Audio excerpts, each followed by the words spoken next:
How's it going, everybody? I want to get my impressions slash review on this game called Abzû. This is brought to us by the former developers of the game called Journey. You guys may remember that was the big, popular, critically acclaimed indie game on PlayStation 3. Well, this is their next game, and hasn't really quite taken off quite as well as Journey has, but it is still getting really good reviews. And what I can say, this was an overall enjoyable game, but very, very, very short-lived. Overall, I liked my time with Abzû, but I just I can't give this game a recommendation, and let me explain why, all right? I want to start off this review by saying this game is absolutely gorgeous. This is some of the best art direction visuals that I've seen. Just the way the colors bounce off. Again, you're in the deep sea ocean, right? It's a very linear game, so it's not like you have this underwater, whole ocean floor to explore and there's different areas. You are brought forth and given the opportunity to explore within these small sections of the levels, and you can free certain fish from their trap ponds and things like that, and just explore the deep sea life and things like that.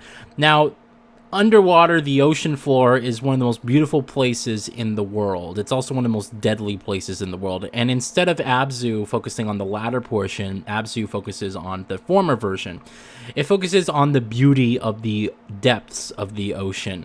And there isn't much danger. In fact, you can't really die in this game. There's a few stages where you can fail, but this isn't a game where you necessarily get killed by like a shark chasing you or something like that. This is a game where you basically just sit back on your couch or on your chair, whatever, relax, listen to some of the best music that you'll find this year in a video game, and just enjoy and take in what is being handed to you.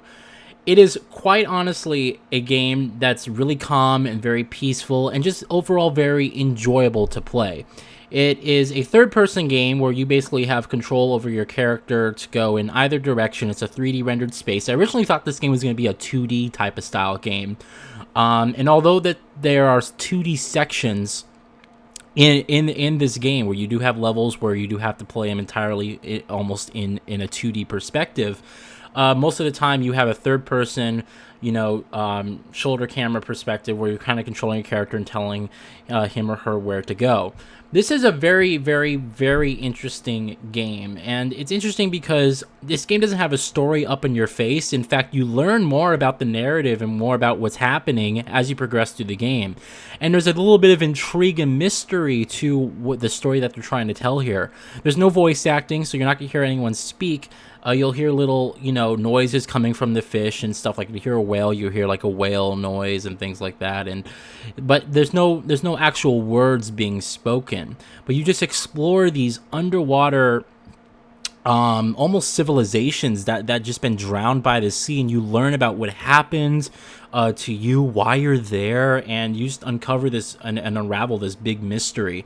And it's very interesting. It's actually very enjoyable to sit here and play through as you're playing this game, and you're just kind of sitting back relaxing. You have really great soundtrack to listen to here, and sooner you start looking around you and exploring your environment, and you start to realize that there's actually a story that the game's trying to tell you. This is kind of what happened to me. Like halfway through the game, I'm like, oh wait, there's actually a story here. I'm supposed to be paying attention to what's around in my environment, and it keeps telling you things and telling you things and telling you things. And the world increasingly becomes more alien as you progress through the game, so there's a lot more stuff going on. It's not just about the ocean floor and things like that and just this beautiful sea life. It's more about finding out what happens to the remnants of this like ancient civilization, and really about restoring the ocean back to its prime, where it's clean, everything's not destroyed and everything like that. It's by the time you finish this game, you're gonna sit here and just realize that, hey, wow, this game was very short, but hey, I really enjoyed my time with it. It was really fun. That's the good positive things about Abzû. Obviously, the best thing about Abzû is really, to be honest, the soundtrack. You have to listen to this soundtrack. It's completely fantastic. It has has great melody to it, and it fits so perfectly with what you're doing in the game. It's just really, really well done. All the indie games, they typically just do a really well done job with the soundtrack, and this is no exception. The negative thing about Abzû is this: somewhat lackluster controls and an incredibly incredibly short length that makes you feel like you wasted your money, even though the experience was really enjoyable. Let's talk about the control system. The game starts you off with inverted controls, and you might be saying to yourself, oh my god, that sounds awful. Well, it's weird, because I found the controls that, like, inverted, and I was like, I don't want to play like with inverted controls. That's a bit stupid. And I realized that the inverted controls meant that me pushing up on my D-pad meant that I was going to go up, and me pushing down meant that I was going to go down, instead of that would be basically your standard controls.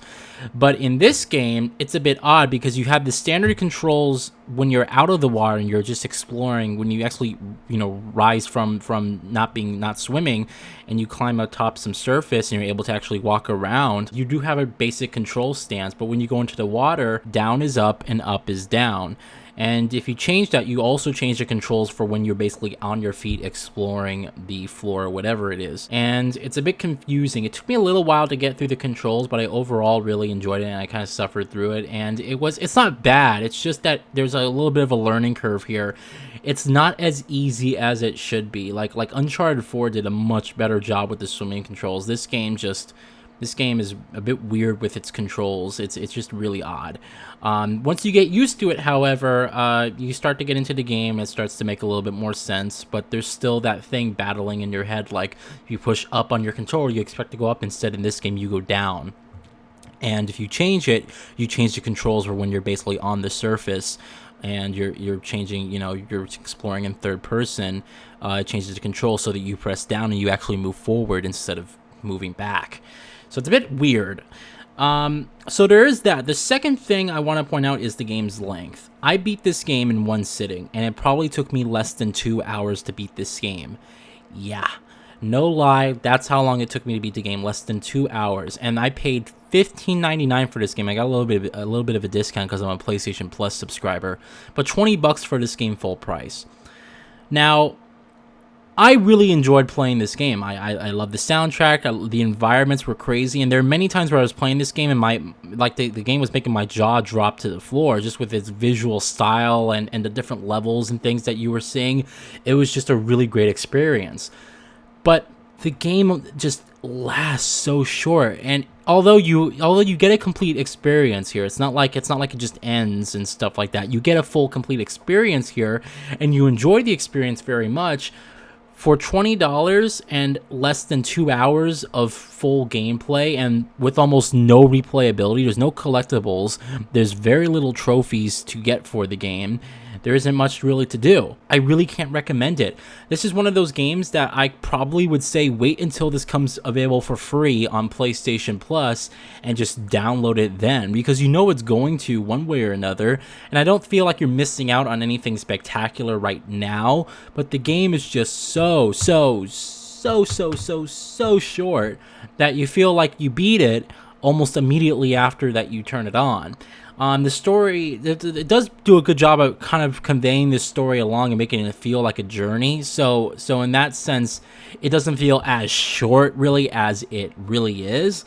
But again, under 2 hours of gameplay, and you almost feel like, wow, that was kind of cool. But I wish I spent my $20 elsewhere. I wish I took myself out to a nice lunch. That's what you keep saying to yourself. So overall, Abzû, a good game. I enjoyed it. I just don't think it's worth the price, and this is a game that I would recommend you waiting for PlayStation Plus when it becomes free inevitably.